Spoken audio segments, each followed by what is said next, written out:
And welcome back, everybody, to another episode of Benched with Bubba, episode 785.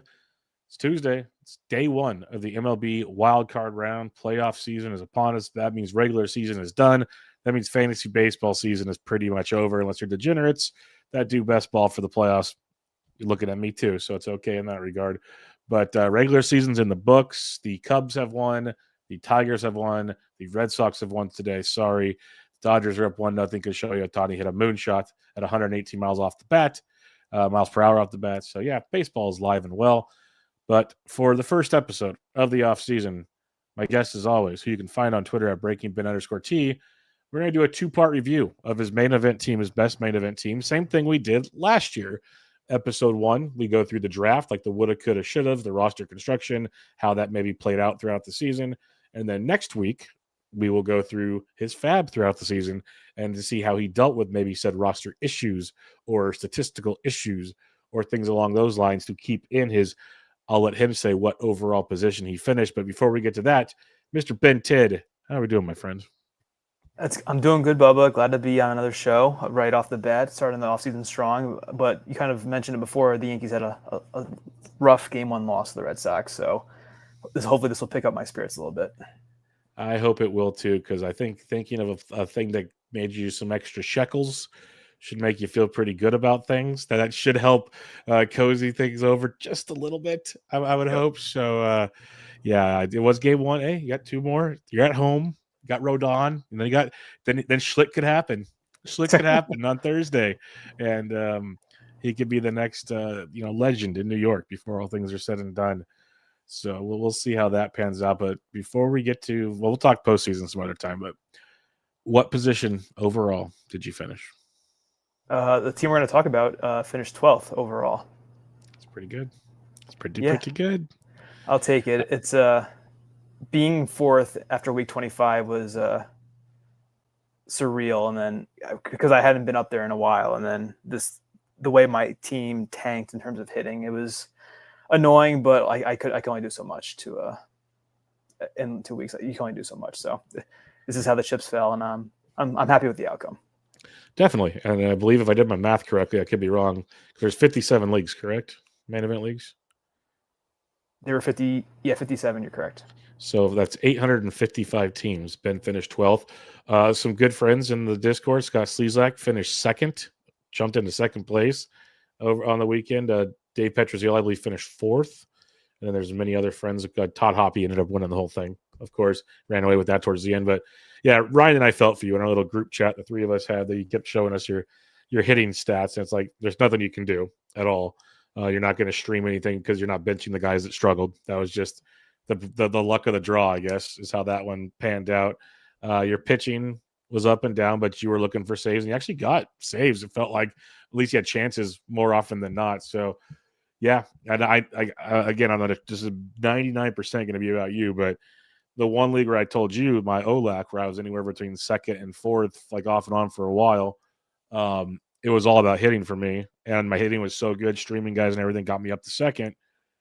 It fell apart the last couple of weeks as well. Like I told you guys in the text, and I ended up finishing 4th out of the cash, which was great. So that'll be a whole other recap on Bub and the Bloom later tonight. But yes. Sorry, Bubba. That stinks. Yeah, second place on Friday, 4th place on Sunday. That's a big one for you right there. Not overall, folks, just in the league. Not overall. Just going to clarify that real quick. I'd still be happy with 4th overall. All right. Let's get to it, Ben. If people are new to this show, which they could be, heck, who knows? They might have stumbled upon it thinking it's a football show. You never know. But you did 3 main events, correct? That is correct. And this is not your Mike the Mouse New York draft. Correct. This was the 3rd one I drafted. The 3rd and final one. Perfect. Mm-hmm. Okay.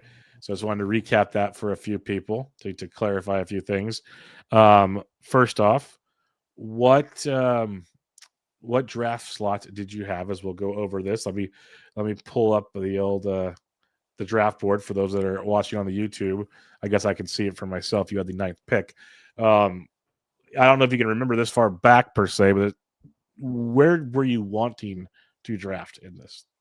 Like KDS? Oh, KDS. I think I think for a lot of my teams, I decided just to leave it 1 through 15, if I can recall correctly. Um, I well, maybe at least starting out, I did it because I think I drafted in this spot in one of my other ones as well, one of my other main events, and actually I can look it up. So I picked 9 here. Actually, yeah. So I probably didn't want to pick 9th because I picked 9th in my in the New Jersey main event is actually what my pick was, and I picked 2nd in my first online draft. So I probably had KDS set to be like 5th, maybe. I don't know. Because of the way the main event is, it's kind of like a DFS contest, and to some degree, you kind of want to switch it up with your strategy. At least that's what when I do three leagues, I kind of want to switch up draft position if I can. But having 9th was fine though. It's without. I don't think I can look at my KDS right now, but it's probably relatively in order. Yeah, straight butter. That's usually what I do for the most part, and go with where the deck is handed to you. You said you like to try to do things differently in all 3 of your main events. Are you talking about just different draft slots, which obviously could relate to different ways you build because of who you get at number 1? Or is it like, hey, one draft I wanted to go maybe heavy pitching, one I didn't, so on and so forth? Is it primarily just who you have taking first, you go from there? So actually, well, to remember what picks I had in the other 2 drafts, I actually have my main event, what I call my roadmaps, up right now. I saved the file so I can go back and look at it. And in this main event we're going to cover tonight, my plan was to go 3 hitters to start. Whereas in my first main event, I went hitter, pitcher, pitcher. And then I forget what I did in the second one. But the plans had varied as well, though, because in the second one, I planned on going hitter, hitter, hitter. It didn't happen. And then after I realized that happened, I was like, okay, I want to switch it up and try to go hitter, hitter again. And as we'll talk about, I went with the pitcher with my second pick. So to some degree, I want to switch it up a little bit, but it's usually when I map out my main events, I look at ADP as well and just see who I like in terms of who I think will be available when it's time to be my pick. So it's a couple different things that go into it. All right. I like it. Well, let's get to it. We're going to kind of go through the picks, the philosophies, the good, the bad, the uglies that went through here. Before we get to that, anything else you want to discuss about your team before we kind of break down at least the picks portion of your team? No, nothing high level. I'm sure other stuff will come up along the way, though. Perfect. All right. So round 1, like we said, Ben had the 9th pick overall. Interesting draft for this. If we remember back, in hindsight, we all think about this, but before the season started, Witt versus Ohtani versus Judge was a real question. That was actually a real question. So Witt went first in this draft. Ohtani went second. Judge went third. And that happened in not a ton of drafts. Usually it was still Ohtani and Judge, but Witt had his moments to take over first. What to me is surprising here, before we get to your team, Soto was 4th. That did not happen very often. Now, looking back, whoever Dylan is, great pick, because we know what Soto did. But more often than not, even in the 15-team main events, Ben, Soto was a late first rounder. More often than not, maybe even snuck in to the early second. To see him 4th overall, like, again, we're going to primarily talk about your picks, but what are your thoughts on this one? Because I literally, the first time I looked at the board, I just blew it up on my screen. That surprised me. Yeah, my eye caught that as well. I did not realize that he went 4th in this draft, and I started looking at to see how the other picks went, and then I mistakenly went to pick team 3 instead of team 4. But so it went Soto, Harper, Burns, Duran, Altuve, Green, Suzuki. So some hits, some misses. It just shows you that even if you nail the early picks, it doesn't guarantee that your team's going to win, especially in a 15-teamer, because you're going 30 roster spots deep, and it's a long season. And it's I know on I think it was Mike the Mouth and Mark Winokur and Wax when they were talking about it on that pod about how like rounds 12 to 18. And I know Ryan always harps on this as well, but despite hitting on Soto, you still have to have some big hits later on, and it definitely helps if you hit on someone like Soto, but it's only a piece of the puzzle.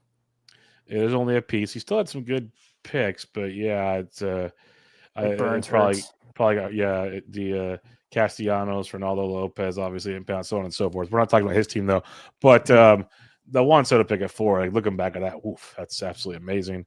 When Ellie, J-Ram, Carroll at 7 was pretty early for Carroll too, and that's big. Skeens at 8. Okay, You took Tucker at 9. If Skeens was there at 8, were you going Paul Skeens? Probably not, because my target was Tucker when I mapped it out. Well, I wanted to enhance on that, because Tatis, J-Rod, Churio were other outfielders taken in round 1. Why was Tucker? Everyone knows I love Kyle Tucker as well. Why was Tucker your planned pick at pick 9? I just like the profile. I felt like he could go maybe not 30-30, but upper 20s in both categories, homers and steals. And I wasn't too worried about the trade, because he's just such a good hitter, Tucker. I was thinking 90 runs, 90 RBIs, and he's hit for pretty good average this year recently, and he was for a while till he got hurt. He was in like the 280s at one point, and then after the hand injury, he kind of dropped down to closer to 260 Tucker. But I just liked the all-around production, and I also had targets of like Carroll and Soto, but they went before me, so I don't know if they were available. If I would have, I think that they were like, if I get lucky, I would take Carroll or Soto, but my realistic target was Tucker in this case. This is where it's good and bad. It's like all the good, bad, the ugly of looking back at your drafts, because it is good to look at your process to see what you need to do differently, and even to look in season. Just the idea that what if Soto or Carroll fell there and you take one of them instead of Tucker to your 12th overall situation. It's the little things. It doesn't seem like much, but it's those little breaks you get. Like, you still have to be a very good fantasy player for 27 weeks. There's no denying any of that. But man, when certain things break your way in a draft, it changes everything. I know it makes too much sense, but I always go back when I was my first OC I ever did. Guilds was in, and that's the one Guilds won the overall in a couple years back. And to see he had like Goldie on his almost Hall of Fame or his MVP season, Big Meat Pete. He had a couple, he had a lot of stuff fall in his direction. It was quite pretty. All right, so round 2, like we talked about, you didn't go Skeens. You weren't going to go Skeens. You wanted Tucker. Scuba went at pick 13. So coming all the way back around now, a lot more outfielders went. Jordan, Lindor went, of course, but Jazz, Duran, Betts, Acuna went. David had a Tatis Acuna combo, which is interesting. So you and Garrett Crochet, third starting pitcher off the board. Your first starting pitcher, absolute unit, strikeout machine. Was this part of the plan? So this is interesting. So my target when I wrote it down was Trey Turner, and I had still available. Yes. Yep, he is. And Crochet was what I called a fallback pick, and for whatever reason, I kind of remember pivoting in the middle of the draft. I go, I'm going to take Crochet instead. I'm going to take. I don't know what really triggered me to change my mind, but I'm sure glad I did, because Crochet was a massive part to why this team was as good as it was. So that's an I'm happy with that decision I made. Yeah, and so we're gonna kind of do like a strategy on what you did and other things, but you do very well in these 15 teams league. This isn't the first year you've had a contending team, is the way I'll say it. We've talked about this. It's pretty much every season you're at least at some point in the year fighting for some good finishing positions. Now, does it always end up that way? No, because that's fantasy baseball. But you're always fighting for it. Have you found it where, like you said, Crochet was a backup plan? For years, many listened to me and Toby talk pocket aces. Toby's a staunch believer, and you need at least one or two like really good pitchers, especially in a 15. I'm starting to go that direction. I'm not like super aggressive on pitching, as everybody knows. In an OC, I took Peralta as my first pitcher in round 9. It worked. But are you a believer in these 15s that getting one of these aces needs to be a priority, or are you just like, okay, it worked out this way, so on and so forth? You don't really need to. It's definitely a possible way to go. Because I think when I did really well in 2022, I started out 3 hitters in a row, and I ended up I nailed my SPs 1, 2, and 3 in the rounds 4 to 7 range. So it really comes down to the players, but I think I probably pivoted because I had already taken Gilbert, I already had Wheeler, I already had Reagans across my DCs. I wasn't a big fan of Burns and Sale. They kind of were scary. I had Snell already. So I think maybe I thought, okay, well, if I'm going to go pitcher in round 3, I don't want to double up again necessarily. And at this point, I only had Crochet in the Listener League auction. So I only had 1 share. And I think it was just because I don't know if the listeners remember who have been here for a while, but I added Crochet for one of my main events last season, and I was happy with how the White Sox managed his workload.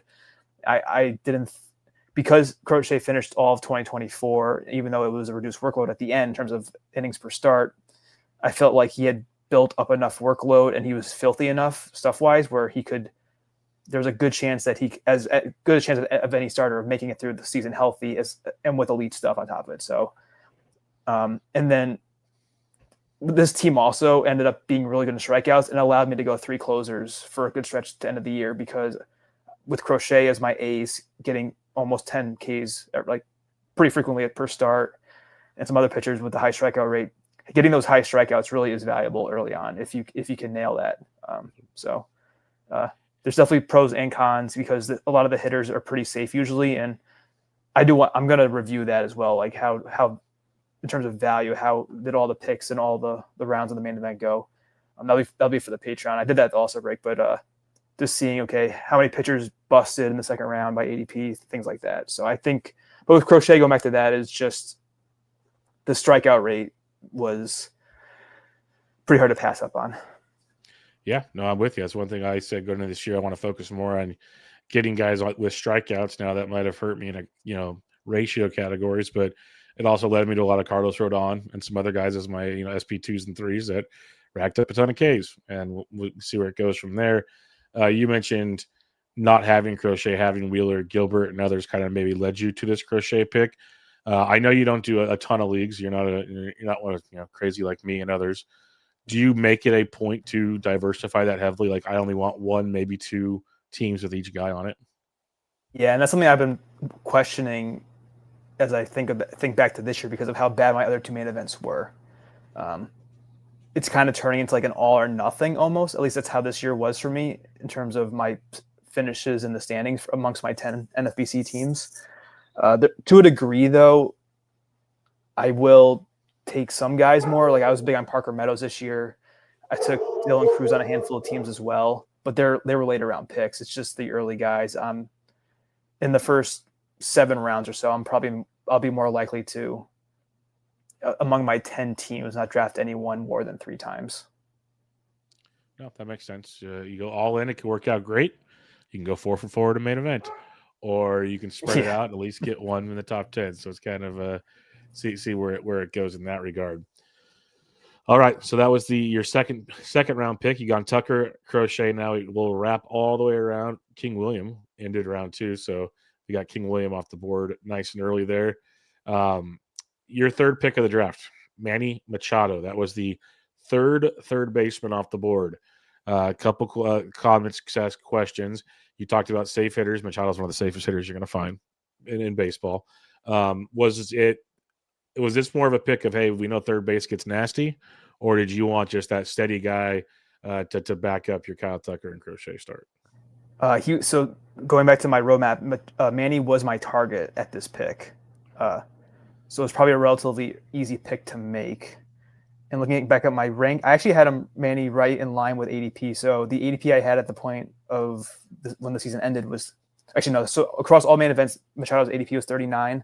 I had him at 38 in terms of my personal ranking. So I figure, okay, this is a perfect spot to get him. And if he's there, I like him.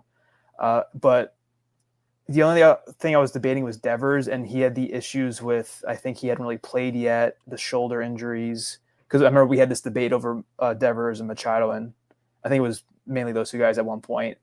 And I think the other hitter, so in the third round, I wasn't a big fan of a lot of the hitters, because after that was CJ Abrams, Freddie Freeman, James Wood. Abrams was, I wasn't big on that profile for my second hitter. I didn't trust Freddie's age. I wasn't a big fan of James Wood's profile. I actually had Marte higher up in my rankings overall, but I think the injury risk, because I've had Marte in the past, I wanted someone that I felt was a little safer. And I don't know how much third base played into it, but it didn't really matter because I ended up doubling up on third base in a few more rounds. We'll get to him. But I just thought Manny was safe, and it was my first time drafting him as well. So I figured, okay, well, I think it's a good time to grab my last shot at Manny. It almost feels like a FOMO draft with your last draft here, but it's so far so good in that Sometimes, regard. honestly. Yeah. All right, so we wrap around to round 4 here, and you get a closer, but first I want to highlight, first closer out the board was Devin Williams, the second pick of round 3. Obviously, we know how that went. Emmanuel Classe, lit 6th pick in round 3. We know how that went. Still at least decent for the start, all things considered. Mason Miller, 10th pick in round 3. Josh Hader, 11th pick in round 3. So you had 4 closers taken in round 3. Raisel Iglesias with the 2nd pick in round 5. Edwin Diaz with the 4th pick. Ryan Helsley with the 6th pick in round 5. So, Ben, at this point, we have 7 closers off the board before, between the start of round 3 and your pick in round 4. Did this push you to Andres Munoz in round 4, or was this a plan to get an early closer? Actually, yes to both the questions. So I'm glad that I saved this because it's actually really fun to look at because it happens to me in 2022 as well. But so my target and pick in round 4 was Iglesias. Then I had Helsley and Diaz. So Munoz was actually my 4th option for this pick. I wanted a closer, and my top 3 options all went. And of course, I got the one that had the best season of all of them. So it's just luck at this point. Run good. With how that worked out. That's funny. So I'm glad you have your little sheet there to navigate this. But that's telling. So that 8 closers off the board by the 7th pick in round 4. That says a lot about how these main events push things up. People talk about pitching getting pushed up. That was pretty tremendous. You're the 4th pitcher in the first 7 picks in round 4, 4th closer, I mean, and it wasn't even your top option, which is even better. Were you debating like a Johan Duran or any Ryan Walker, or was Munoz your 4th for sure? Yeah, so for every pick, I have 5 columns, and I actually stopped at 4 players for the 4th round. That's funny. I don't know what I would have done. I did have pitchers up next for my 5th round pick, so maybe I would have pulled up a starter. But yeah, I'm not sure what I would have done. Maybe I would have gone another closer. I don't know if I would have taken Duran, though. I don't think I trusted him nearly as much as I did.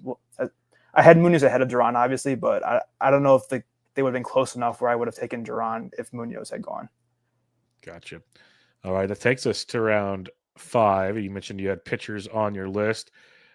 Just for a couple names, Lawrence Butler was the first pick in round 5. How that helium train worked this past season.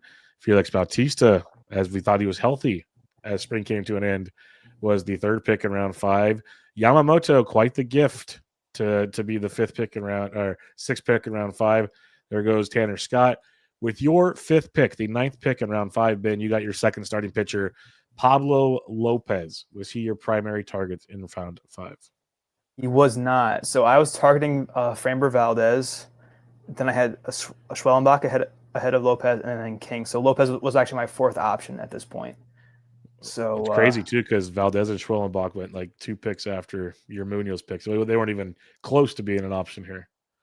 Yeah. And I was going off of ADP when I was looking at these targets, and it just shows you that ADP is just a number, and anything can happen once you get into a draft. So I think this was a pretty easy pick as well. That Pablo's the last one of these guys left, and I did say I had King ahead of him, but I had King a lot in DC. I had a King in a couple of DCs, and I think I only had Pablo in 1 DC. So I think I just wanted to make it 2 and 2, and I'm glad that I decided to go Pablo over King.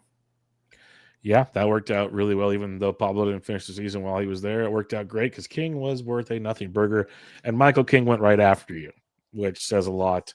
I wonder if David was hoping for Pablo Lopez himself coming through here. So through 5 rounds, you had Tucker, Crochet, Machado, Munoz, Lopez. Really great core going through there, especially in the pitching department.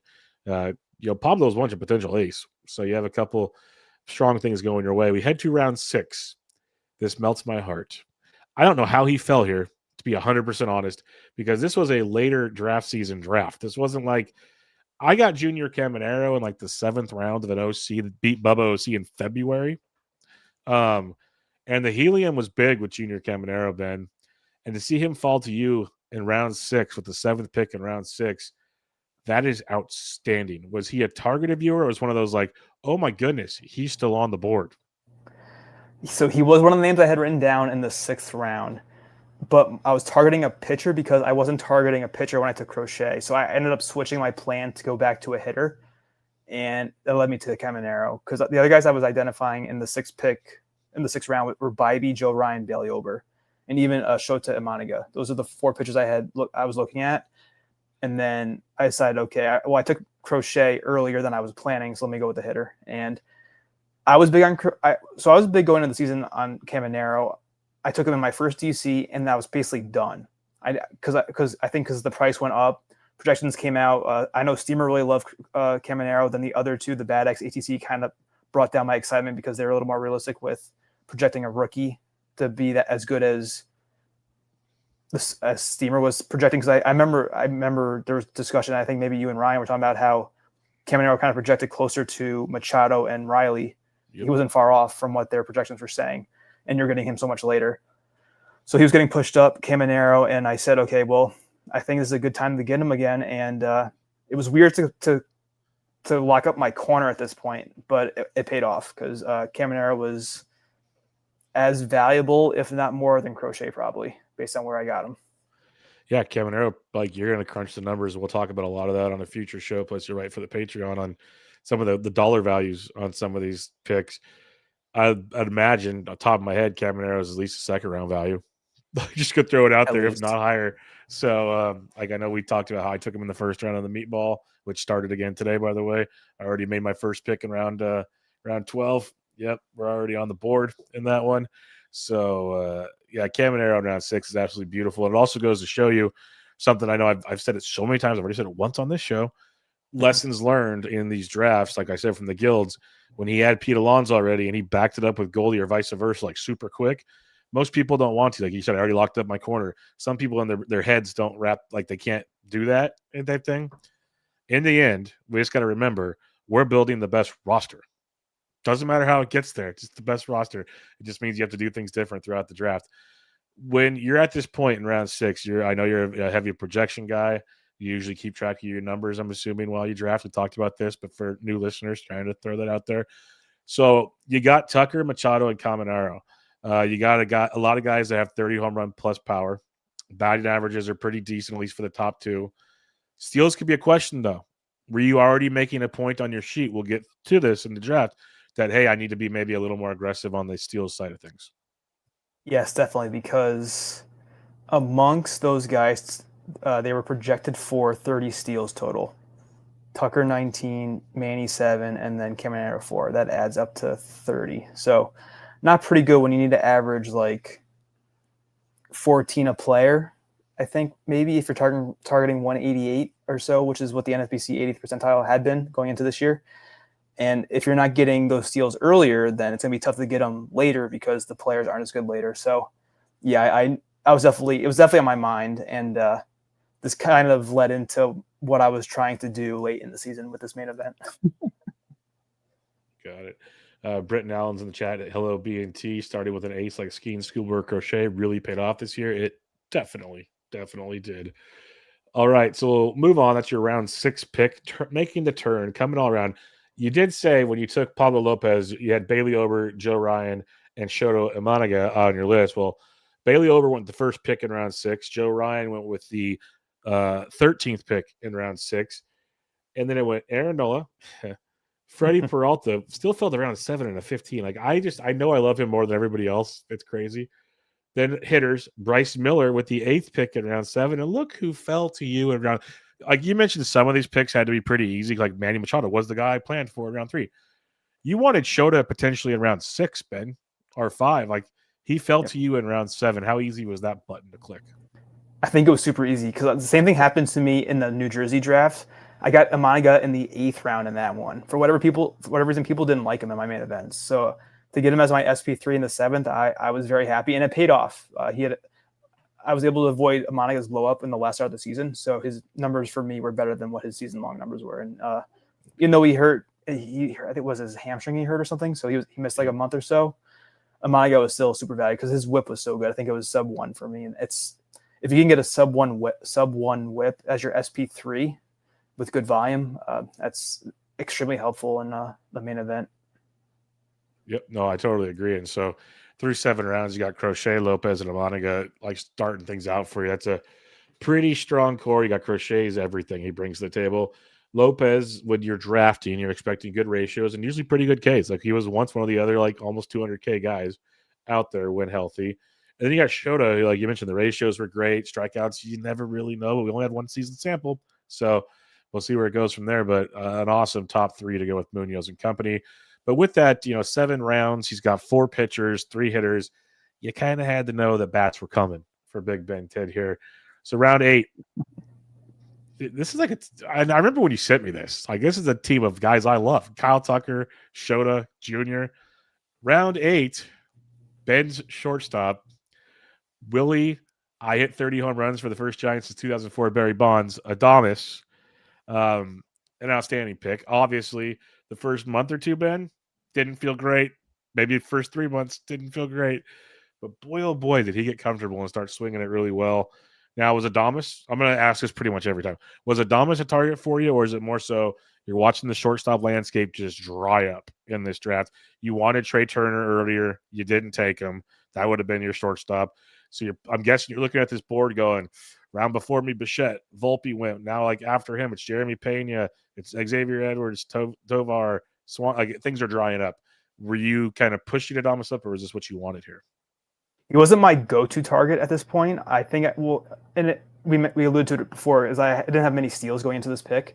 So I had written down guys like Christian Walker, Marcus Semien, Jake Berger, Dylan Cruz. But the thing was, I had Dylan Cruz on my first 2 main events, so I wasn't going 3 for 3. That was for sure, and I'm glad I didn't. And I think he went before I even picked anyway, so I couldn't have taken Dylan Cruz. But yeah, to your point, I think shortstop was drying up, and I knew that Willie wouldn't steal as many as he stole in 2024, but I knew he would steal some. And he's also pretty good because the average is always a question, but he's going to be good for RBIs, runs, and homers, which I want in the overall for the main event. Like, as many top of the lineup guys who are going to get tons of plate appearances and driving runs and score runs and have power. So unfortunately, Adames was on the low end of his average projection, and that also was a problem for me late in the season. But he helped contribute to my runs, homers, and RBIs, because those were like those 3 categories were like the staple of my hitting points, and then it was like the steals and the average that I had to work on.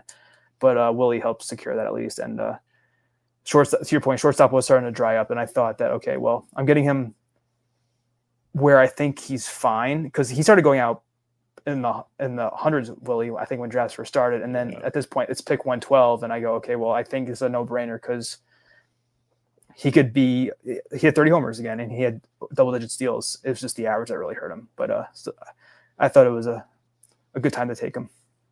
Yeah, I don't blame you. Like, yeah, he did start falling when he signed with the Giants. Everyone's like, he can't hit home runs there. And I'm like, I know the ballpark sucks, but like, let's kind of take a step back. Like, I was more worried about the steals, and you basically have, when you finished with this pick, you had, potentially 430 plus home run guys. And I mentioned earlier, one thing I tried to change drafting last year is focus more on strikeouts. That was a big discussion point on a lot of my shows. And then it's also the power department. Like, you can find steals on the waiver wire. That is a thing where, like you were saying it there. And if you got a guy that's hitting 30 home runs, that's at least 30 runs scored and at least 30 RBIs. Now, let's just be realistic on the rest of the spectrum there. So they're providing 3 out of the 5 roto categories you're looking for. You'd hope they'd hit 250. Obviously, it didn't work out. But if you're locking in all these power guys that on paper aren't batting average sucks, like, you're getting probably 3.5 to 4 solid categories right out the gate, and you can build around that.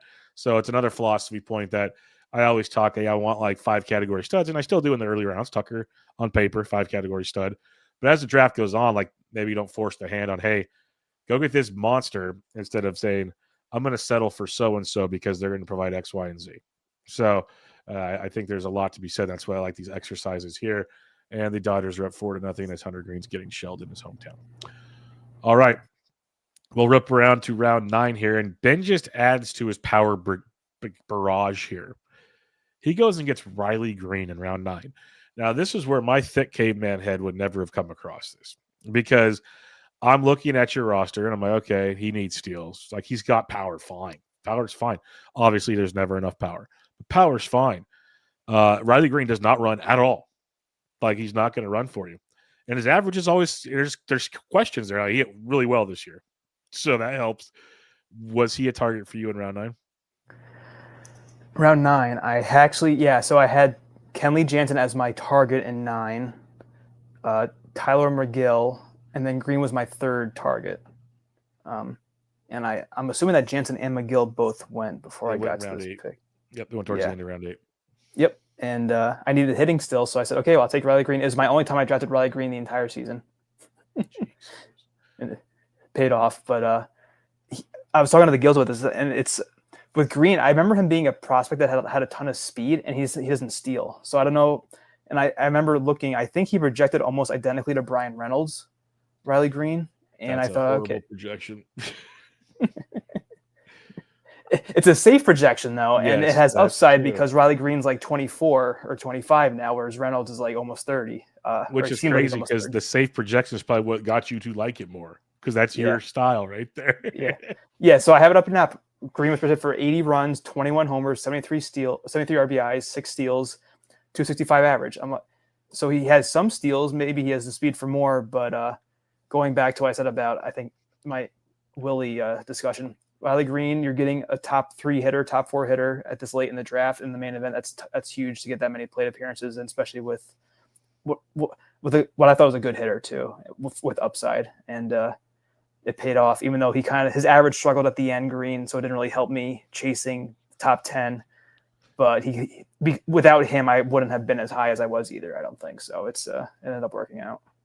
Oh, definitely. Like Britton said, it's under the radar how many homers Green hit this year. Yeah, honestly, if I wasn't doing a million shows, I would not have known because it was so quiet what he was doing there in Detroit. I remember like there was one show I was like kind of downplaying him, and I pulled up his fan graphs. I'm like, whoa, he's actually like really, really good right now.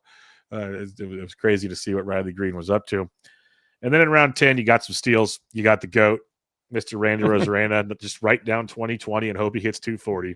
That's all you want there and he did pretty much that this year. Got you another 2020 season. Average wasn't great, but not as bad as last year, which was a plus. And he scores a bunch of runs at the top of that Mariners lineup. So that seemed like a no-brainer. Gives you 3 outfielders through 10. So you had 4 pitchers and 3 outfielders and 2 third basemen.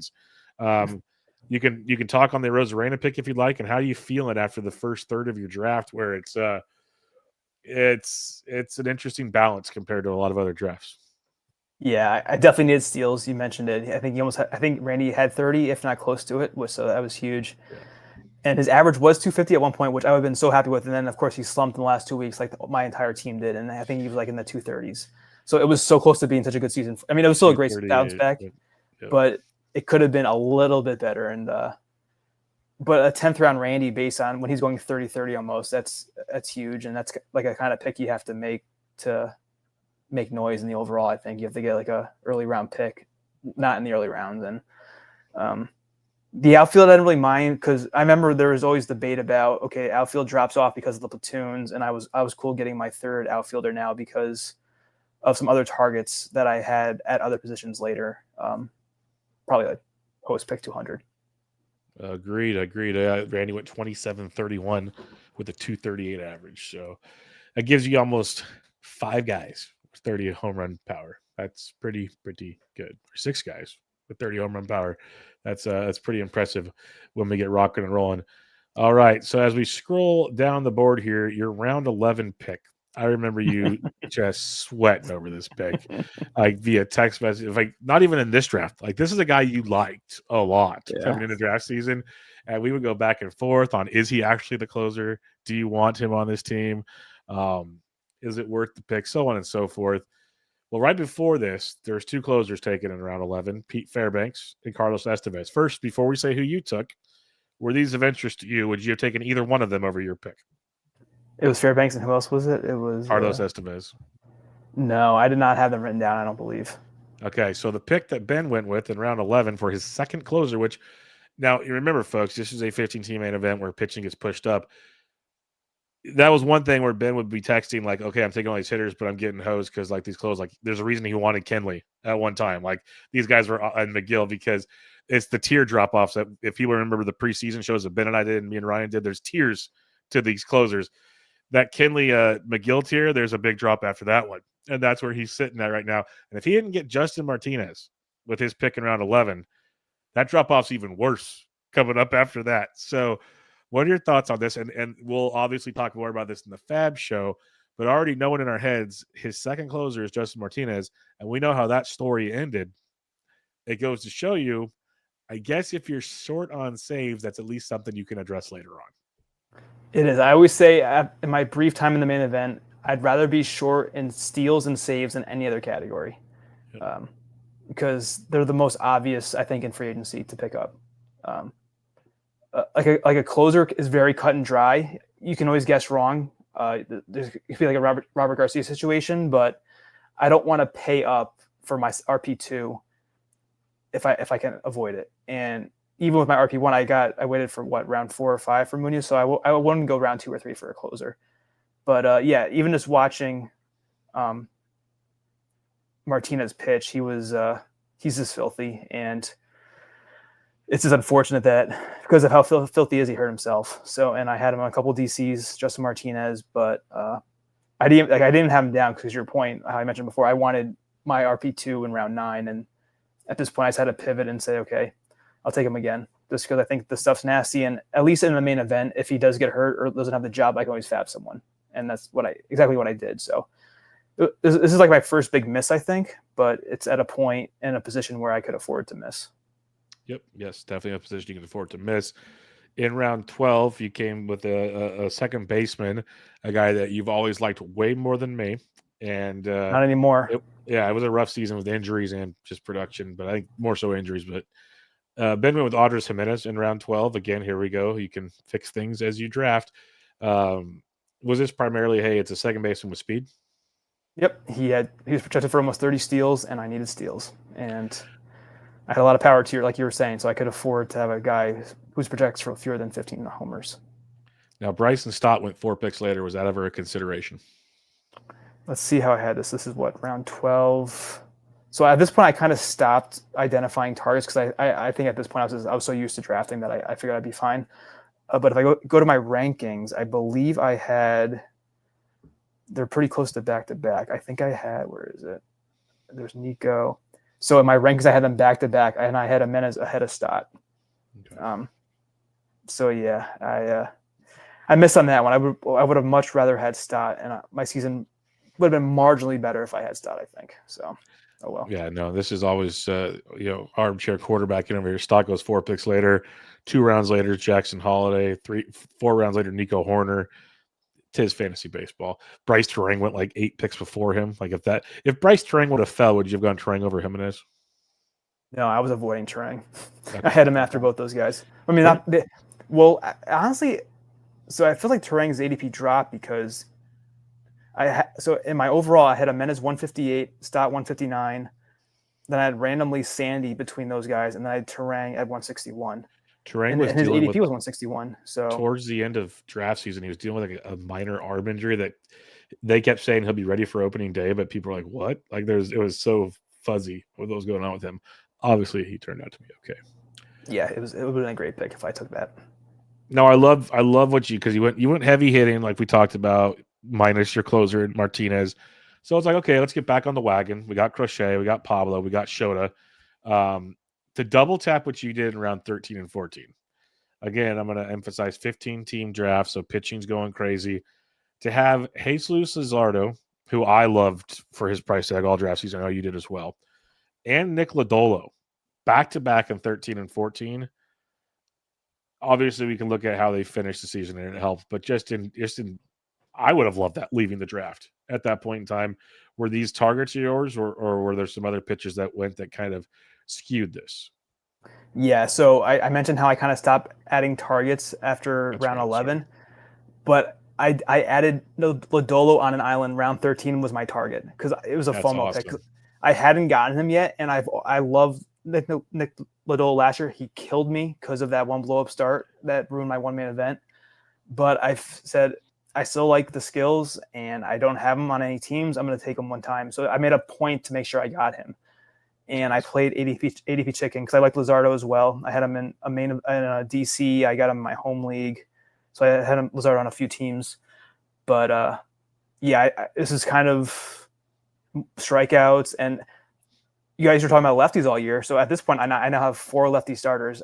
I naturally gravitate to lefties, I think, when I draft already. So, but, yeah, these picks were massive for making my rotation pretty solid all season. Yeah, you hit on that last part. I was gonna mention that 4 lefties in your first 5 starting pitchers is icing on the cake for how well things went there. Scroll up just a little bit more for me. Please get me to like round 20 if you can. Okay, perfect. So Nick Lodolo was round 14. The next 4 picks were hitters. So again, like I said, I don't know, you can hit on it. This was kind of a thought process or more word that's the flow of the draft. You didn't have targets, as you mentioned, but now you're back to having 2 closers, 5 starting pitchers. You're pretty comfortable there. Like you probably were leaving at that point after Lodolo. You're like, okay, I can start Lodolo, Luzardo, Monaga, Lopez, Crochet every week. We're good. Let's go build some more and go get some more hitting context. So in round 15, you get Elliot Ramos, which again, you mentioned the potential platooning outfielders, which was a big thing. So you got a 4th outfielder that's not a platooning outfielder. That's huge. That already big boy stuff there. Then you go get Tyler Soderstrom in round 16. He's your first baseman, obviously. Also gets outfield eligibility later in the year, which is a whole other conversation. But we know the start he had. Another power bat, no steals, but power. You get Gleyber Torres to play middle infield, and then you got Matt Wallner. So here's your first platoon potential guy in round 18. So you went with the Ramos, Soderstrom, Torres, Wallner. You have your 5 outfielders. You have your corner infield positions all filled up. You have your middle infield. So you're pretty much locked in to your. You have a util spot and your bench and and catchers. Catchers. Yes, I forgot the best position. You punted it. And you still finished 12th. Kudos. But so through round 19, where do you feel you got this Ramos, Soderstrom, Torres, Wallner pick to really round things out? I guess I wanted to highlight the Ramos especially because like before that was Tyler O'Neill, Jake McCarthy, Cedric Mullins, Kerry Carpenter, who we knew was a platoon. I think Jerks and Profar was probably already suspended at that point, maybe not. Like there's a lot of moving parts with that. So where were you at in the Ramos, Soderstrom, Torres, Wallner section of your draft? All right, so So one thing I do is I write down the projected lineup position of every player who's for all 30 teams, and what I didn't do in my first 2 main events as much was targeting as many players who are going to hit in the top half of their lineups. So going into this main event, I literally wrote down, just like you would, on the piece of paper I printed out that had all my targets by round. On the bottom of that table, I wrote out in the 200 300 range all the players who had that I liked enough and who also were projected to hit 5th or higher in their lineups, because I just wanted to maximize the plate appearances for these picks. And that's what it was. So Soderstrom projected for 5th, Ramos projected for 5th, Torres was projected for 3rd at the time of the draft, and Wallner was leading off in spring training, even though he was platooning. I said, okay, well, he's leading off. He has a ton of power. I could deal with that with my 5th outfielder. So I was just going for at-bats, and it ended up Ramos was like leading off a lot for the Giants. Ended up cutting Wallner, but that's fine. But Torres was always hitting like 2nd for the Tigers. And Soderstrom was either 3rd, 4th, or 5th all season. So, and he played the entire year. So they basically all beat their projections because they played at the top of the lineup and did well enough to perform. They didn't get a lot of steals, but this is why my team was so good in runs, homers, and RBIs, because of picks like this as well. Yeah, just power department alone. My goodness, like we said, like you said, runs, homers, and RBIs, they all go together there. This is a monster deal.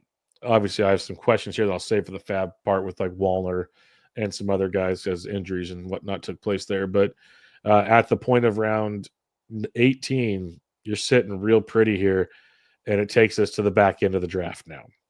Now's where you get to start taking some shots, round things out potentially. So you go with the Mr. Reverse Piggyback himself, the 19th round pick in Sean Manaea, which, again, on paper as your 6th starting pitcher, I know there's at this point in the draft, I'm assuming he's already got his injury. So we're kind of curious on how that's playing out because he would have got a lot higher at this point. So you're taking a chance there with Manaea. And then we'll talk about your catcher in a minute. But then in round 21, you also went with Tyler McGill, who's basically taking Manaea's spot while he's hurt, is what it's coming around to. So Manaea and McGill, where were you at on those 2 starting pitchers? I always tell myself never draft an injured player. But Manaea felt so close to being back that I figured it was a good enough time to take him in the draft, and also because of how much I liked my other 5 starters. I'm like, okay, I can afford to wait a little bit, I think, with Manaea and get him back in mid to late April or early, whatever the timeline was at this point. And at this point, I wish I never drafted him, because once I did play him, he started out great and then he sucked. So it was a waste of draft pick and a waste of a roster spot. So I hopefully in 2026, I will listen to myself and not draft anyone who's hurt to start the season. And then the other one was Tyler McGill, and he always starts out great. And my thinking was, okay, I probably have a great April. He definitely did, and maybe it'll last a little bit longer. It didn't really, but he was good enough as my SP. Well, he was more like my SP6, even though he was my 7th starter that I drafted. But McGill was he was definitely useful early in the season. Agreed. Again, we'll go back to your catchers later, just because I want to get an overall catching discussion on the show. Why not? But in round 22, you got a guy that I know you've picked up in Fab throughout the year too. That's on a different show. But Evan Carter, who I know talking with you, and I agreed with most of it, is because I picked him up as well in Fab. Like the skill set is nice. Skill set's nice. It's a platooning skill set, but again, it's around 22. So yeah, we're there. But the ceiling feels like it'd be pretty cool. Be like he's young, there's speed, maybe some pop, good batting average. Evan Carter's your 6th outfielder. Basically, you could have him or Wallner in during the weeks. What was your thoughts with Carter? Was it a ceiling play? Was it a hey, I need more speed play? Where are we at with Evan Carter? It was both. One point I always made in justifying my love for Evan Carter this year at his ADP was going into 2024. I went back to his projection. He was projected for almost 2020 with a good average. So I said, if he's healthy now, the skill should still be there, and you're getting him around pick 300. The Rangers we thought had a decent lineup. Maybe he could be one of those Buxton light picks or George Springer light picks where they end up just outperforming their draft cost massively. But of course, his back is done. It seems like Evan Carter's. So, and I thought he could hit for a good average as well. And yeah, to your point, I could have started him as my SP5 over Wallner. It could have just been off the matchups. So I'm probably out on Carter now because I gave him another shot. So, but if he's available in Fab, I'll always add him in Fab just because it's a lot less to lose. Agreed. Like I've said that this past year, I ended up picking up Alec Boehm and Max Muncy in leagues in Fab. Like I just don't draft those guys, but in Fab, everyone's got a price, as the $1 Million Man once said. Hayden Wesneski in round 23, very popular late pick. You liked him. I liked him. Ryan liked him. Many others liked him. The ceiling looked great there. Injuries happened with Wesneski. You also picked up Mike Soroka, Dean Kramer, and Shane Smith in the final rounds to round out pitching. Why don't you highlight what your thoughts were on a Wesneski, Soroka, Kramer, Smith column? Again, for my 2 cents, and obviously run with this, they're in a starting rotation. They're potential 4s in a rotation, which means they could be a potential 6 or 7 in a fantasy. That's where I see it. But what were your thoughts on those 4 pitchers? Yeah, I like that Wesneski was going to the Astros because he was a pretty popular prospect with the Cubs when he first got called up. Didn't really do that well, but I figured if anyone can turn him around, it would be the Astros. And he was doing great until he tore his UCL. So his ERA is a little high for me, but his whip was really good, and that was really valuable for a pick at this late. So I think it was a good pick. It's just that people are going to get hurt, and that's what's happened with Wesneski. Same thing with Soroka. He almost had identical lines for me when you look at your team stats for like when they're in your lineup and versus on your bench.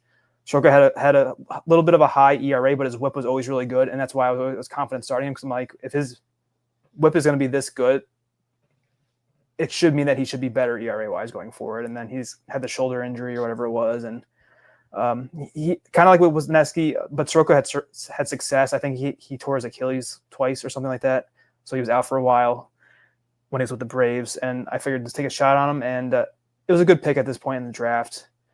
Dean Kramer was those last 2 guys were, and even McGill. So McGill, Wesneski, and Soroka were kind of high upside strikeout names. So I wanted something a little more stable, and so that's why I went with Dean Kramer. And then Shane Smith was kind of in line with McGill, Wesneski, Soroka, just a spring training guy who came out of nowhere, really showed good stuff. And even though he's on the White Sox, Smith was still valuable for me. I didn't play him all the time because I had like a really great top 7 most of this early on in the season.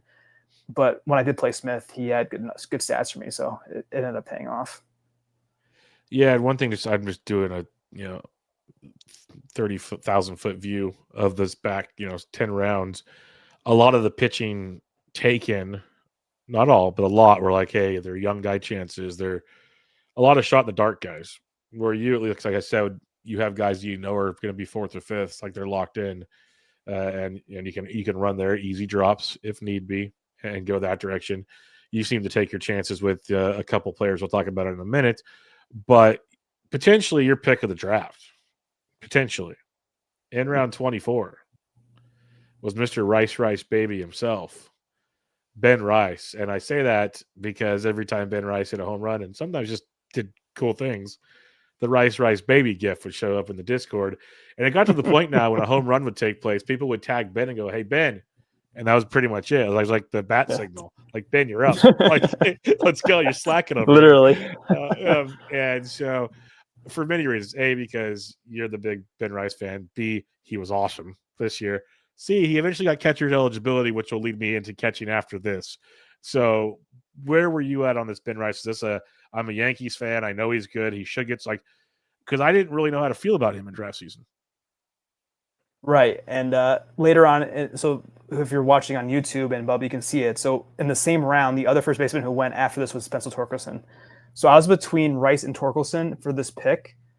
And I think I went Rice just because of the Yankee bias that I have.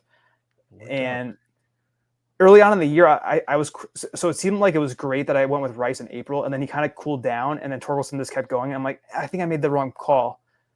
But then once Rice got catcher eligibility and ended up getting, well, he never really stopped. The results kind of cooled down, but he kept smoking the ball every time he hit it. Rice, his StatCast was phenomenal the entire year. Like, it was elite of elite. If you're listening to the show, you didn't have Ben Rice, go check his StatCast page. You're going to be wildly impressed. And because of how I ended up drafting, it worked out because I needed him desperately as my catcher. So I held on to Rice the entire year, never cut him, even when he was losing playing time in July or whatever month it was for a little bit, because I knew how good he was. And I said, I need to hold on to him and see how it goes. But I mentioned how I was trying to get guys who were hitting at the top of their lineups. Rice projected for 8th coming out of spring training, but he ended up hitting 1st to 4th the whole year. Once his April started happening and he's just kept hitting homers, Boone moved him up to the top of the lineup and he just stayed there. So getting a top of the order hitter in round 24 is massive. And especially he became a catcher after that too. So even as a corner or first baseman, Rice was valuable. So it was these picks are hard to hit. So I got really fortunate with this one. But these are the things that have to hit to finish where you finished. Exactly. And you said it early on. I know it's Ryan's go. That's how Ryan Life first. He started coming on bench with Bubba. We did it every year. Let's do rounds 10 through 20 or whatever. Like the middle rounds. How do you do things? You take your shots late. But I commented on your pitching. You took your shots with your pitchers, but they're also kind of safe shots, where you depends on what levels of shots you want to take. Ben Rice, we talk about the catcher eligibility. You hoped he would get there someday, but you had Soderstrom at first. He was still a question mark too. So you might want to take a shot at first base. You know what I mean? Like you needed that at least potential backup. Now he could also play corner, even though you already had corner pretty much locked in. Let's be honest, that wasn't changing anytime soon. But to bring Ben Rice to catcher also is tremendous. I remember the biggest sweat that a lot of us had at one, because I picked him up in a lot of 12-team fabs pretty quickly after seeing how he started, talking to you more. That was a pretty easy decision for me. But I think our biggest gripe for a long time with him was the inconsistency in playing time. What are we doing here? I know they had to play Goldie, but it eventually became a strong side platoon where he outplayed Goldie, which was nice, and then he started catching, and the rest is history. But yeah, Ben Rice the Beast. Really curious what his 2026 looks like. We'll talk about that at a later date and time. But since we're talking Ben Rice catcher eligible, means you didn't really need one of these catchers, and I'm pretty sure you didn't end the season with either one of these catchers. You took Danny Jansen in round 20. After Jansen, the likes of Francisco Alvarez, Jonah Heim, and Sean Murphy in round 21. Luis Campisano and Patrick Bailey in round 23.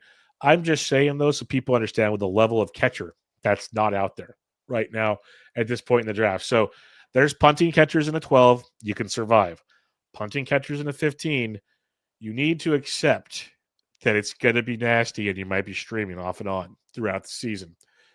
Were you planning on punting catchers? Because it seems like you were, the way your draft was going. Was this a part of the plan and you're cool with mixing and matching to figure it out? Going back to my roadmap, I did identify catchers in round 11 and 18, but here we are in past that point. So I missed the boat on. I identified Wells and Bo Naylor for whatever reason. Austin Wells and Bo Naylor. So for my average's sake, I'm glad I didn't get either one of those guys. But I don't typically wait. I usually try to get one catcher in my teams at least in the early 100s, or by pick 150 when like the sweet spot usually is for catchers. It seems like every year. But at this point, I just said, okay, I'll take whatever's there, because I was kind of just going for value early on with my other picks. I was just taking volume and taking good solid pitchers. So this is more of a value draft, I think, is what kind of happened here. And I liked Jansen more than the other guys you mentioned, Alvarez, Heim, Murphy, because I think I had Heim last year, or in the past, he just faded, and I don't think he's that good anymore. Sean Murphy's always hurt. Alvarez was hurt at this point, and I didn't want, because I already had Minaya, I didn't want to take another injured Met. Patrick Bailey went after this. He's not really, I like Jansen's upside more. Campusano has no power. I think he may have been hurt as well. So it wasn't a lot to choose from. I think I was kind of happy when I got Jansen. I'm like, I really need Jansen. Yeah, no, Endy, at that point, I'd go Jansen for sure. I'm with you. And then, but you get to Endy, Miguel Amaya was already gone, so you're pretty much hosed again. Yes. Yeah, and the thing with Endy, I don't know if people remember, if you're normal and don't play a league this deep, you wouldn't realize that Endy was playing first base for the Pirates to start the year because, what's his name? Spencer Horwitz was hurt. Yep. So I said, well, at least for now, I'll grab a full-time first baseman as my catcher too and see what happens. And we'll get to what happened in the Fab review next week. But it kind of worked out. It could have been better, but I had a replacement relatively early. Yep. And again, I've said it for years, as much as I love catchers, if you're not going to be aggressive on them, you can stream catchers throughout the year and make things work. It is very doable, even if it's an Edgar Cuero, which we'll talk about later, because I know it's one of the directions we'll be going on this show. But there are options. And he's much more palatable in a 15 than in a 12. Your final two picks, not in that order, in round 28 and around 30, because we talked about our pitchers, were two hitters, Luis Angel Acuna, who I had high hopes for this year, obviously did not pan out. And you took it so these are two big time shots in the dark, is what you took here. You took Acuna. And then with your last pick, you took Zach Veen. So obviously Veen had the high expectations, did not work. And Acuna was back and forth, so that did not work. But where were you at on these two picks? Just needed steals. Because I going out of this draft, I knew I was short in steals. And I just wanted some upside plays that could steal for me. And I saved a lot of money in Fab by drafting Veen and not fabbing him. So true. So it worked out by at least stashing him. So you still had him on your roster when he got called up. Yeah, I was laughing at everybody else as they were spending $200 on Zach Veen. I was like, guess who already has him? He's only available in 56 leagues. No, I think it was pretty close to that. I think maybe one other league he was taken when he got called up. So yeah, it didn't work out for either guy, but I took my shots on steals at least. Yeah, but just kind of looking back on the 30 rounds here, we talked about how your approach early, you got your starting pitching, your closers, loaded up on bats. You went with the heavy outfitters onward and onward as we went going through there. We talked about how you can get saves and speed on the waiver wire. You drafted accordingly for that. I've always said if you can catchers, you can stream. You have that's an option, at least with this team. The rest of your positions, you have a really solid core going there, like barring injuries, which obviously there will be in 27-week seasons. Your offensive starters and your pitching starters are pretty locked, solid when all things are considered. When you left this draft, how were you feeling about things? Because that's the one thing a lot of people will say in a 15-team league. You're going to have at least one hole when you leave one of these drafts, sometimes two, hopefully not three, but you might. But that's just a 15-team league in a nutshell. I think, honestly, it was my least favorite of the 3 main events I drafted. That explains a lot. That's how it always works. So I need to start hating my main events going forward now, I think. Just go draft the most uncomfortably looking thing on the planet and see where it goes. Go, would Bubba take this guy? And if the answer is yes, probably don't do it. But just throwing it out there, see where it goes. But I love this exercise. I don't want to I guess ask too many questions because I know it's going to filter into the Fab talk when this goes forward here. But any final thoughts on this thing? I have one question in the chat here from Britain before we finish it up here. So what I did was I did this earlier tonight, and I did it in the past. So I jotted down all my projections for the guys I drafted into my starting lineup, and then what they finished at. So my projections were 919 runs. All the guys I drafted finished at 947, so off by like 30. I had 30 more. Homers projections wise was 271. They finished 297, so almost like 26 more. RBIs projected for 916. They finished at 926, so pretty close there. This is really close. So the steals were 134, which is very low because the target's like 180. So the guys I drafted had 139, and collectively they hit worse than what they projected for average wise. So I was like 947 for runs was the actual amongst the guys I drafted. I ended up finishing with my team as 1110.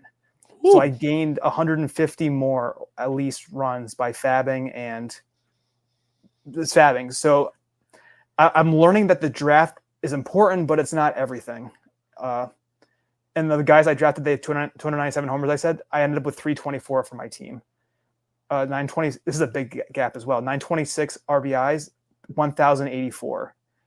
I ended up gaining only 18 steals because I was trying to fab steals late in the year, and like Andres Gimenez really hurt me there. I'm going to call him out all day, rest of the time. Andres Gimenez, you suck. And then average, of course, I think my team was projected for 250 average, and I basically finished 250 average, I think is what happened. So the projections were pretty close, but they weren't enough for what I ended up doing. I had to fab a lot more. I got guys like, well, I'm not going to get into it, but we'll talk about that next week to your point as well. But so the projections are pretty spot on for my team in terms of overall numbers. They ended up outperforming guys like Caminero and Riley Green, even Machado to some degree. Well, Machado and Tucker kind of hit their projections, but I think Randy improved in a few spots. So, overall the team kind of did how they were projected, so that the projection wasn't as good as it should have been. So I had to do some work. Yeah, no, I think I always love doing these exercises. There's going to be more like this, hopefully, throughout the offseason. I have some other things lined up, hopefully. Ryan's pulling stuff off for the Patreon. We're going to go through a lot of kind of looking back at successful drafts, how we think things were built, so on and so forth. And it's just interesting because obviously there's many ways to build a team, many ways to win a league. It's one thing I'm always trying to get better at, especially in 15s. That's why I love having you on as a guest with me to kind of get both sides of the story. So I loved having Toby for years.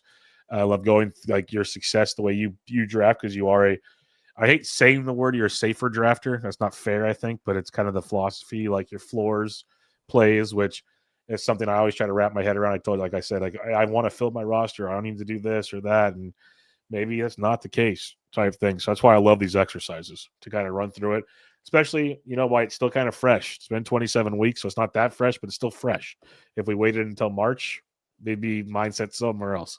So these are good exercises. I'm looking forward to doing the fab discussion next because Ben's a maniac and has most of his stuff pretty much saved and lined out, or he will by next week. Let's put it that way. Like, because he had it all last year, and it was awesome to go through. Like, this is why I draw two, blah blah blah. Like, it's a really cool story. Like, Jenny Butler, she's been on the show before. Many people know Jenny Butler. She legit keeps a journal of her ad drops throughout every single league, every single week, with like notes of why, so she can go back and look at what she's doing. Everybody's different. Everyone does what works for them, but it's always good to learn and build off good and bad to see where things can go from there. So, question in the chat real quick, Ben. Britton Allen says, how did Team 13 end up in the league? He started out Scooble, Freeman, Jazz, and Raleigh on the same team in a 15-teamer. That does seem pretty good. All right, it is Aspite, right? Is that yes. There's an issue right now with this. Let me see if I can. Why is this doing this? I think they're starting to change over the 2025, and it's gonna be harder to get stuff. But well, you're gonna see. He came in 5th. Okay, so still pretty darn good season, all things considered, in a 15-team league. But only 36 hitting points. Only 36 hitting points with that start. So that tells you things did not go well elsewhere. And that happens. That will happen, indeed. Yeah, we had Diaz, Ozuna, Christian. Well, that's weird. Well. Yeah, that's a good pick. That's fine. That was good. Devers is good. Okay, bad, awesome. Amazing. Yeah. Walker was okay. Maybe his average is really. Yeah, average must have crushed him because Devers only had 230. You got Vinny P. Spencer Steers hurt. Stevenson was hurt a lot. Chris Morel, his late picks didn't pan out at all. So when the early ones struggled, he was pretty much host. I wonder if he dropped Jacob Wilson at some point. That's a great question because that would have helped his batting average a ton. Mm-hmm. Fifth place is, to me, fifth place. I know it doesn't pay. You want to win. I get it. I'm not clueless, but fifth place out of 15 in this kind of a challenging format it's very good in my mind. It's obviously not what you want. I get all of that, but I think it's still a pretty strong showing because those are not easy leagues at all. All right, Ben. Final thoughts as we wrap up this episode. Part 2 will come at you guys next week. Date to be determined with my crazy schedule and Ben's niceness to work around it. So we'll figure that out. But any final thoughts? No, I'm very thankful for this team. It was good to finish in the money in the main event again and win another main event league. I had some heartbreak last year when I was first and won my mains going into week 27, and I ended up finishing in third. So luckily, this one never was in question, really. There was a point earlier in the year when I moved out of first, but I almost ran the table, I think, in this league all year, which makes it much easier stress-wise. Yeah, it seemed like you were pretty dialed in on this one for most of the season, and it goes back. And you said the L word a few times. You do have to get lucky throughout the season. Your big dogs avoided injuries. That's huge, especially in a 15. And because a 15 replacement value we talk about all the time, it's no good. Like in a 12, you can lose a pretty early pick and still kind of make it work if you are aggressive and hit the right waivers throughout the year. In a 15, you only get a few like Nick Kurtz's. You don't get a whole lot of options that are going to be game changer picks per se. So you got to run pretty good in that regard, which you did. And also you made some other good moves along the way, obviously. But that helps in a big way to go through. Yeah, I was looking, first 10 picks all hit. And I say even Pablo did because he had 100 good innings for me or whatever it was before he got hurt. So no landmines in the first 10, and that's huge. That is tremendous. And we can't wait to see how he fixed whatever landmines he found and upgraded elsewhere on next week's part 2, where we talk fab, where, if you listen to the show with us every week, you got Ben's fab recaps, but now we're going to put it all in one spot with more of the process behind it and how it helped him finish 12th in the overall. But until then, make sure you follow him on Twitter at BreakingBen_T. I'm at BD Entrick. This was Bench with Bubba, episode 785. Catch you all next time.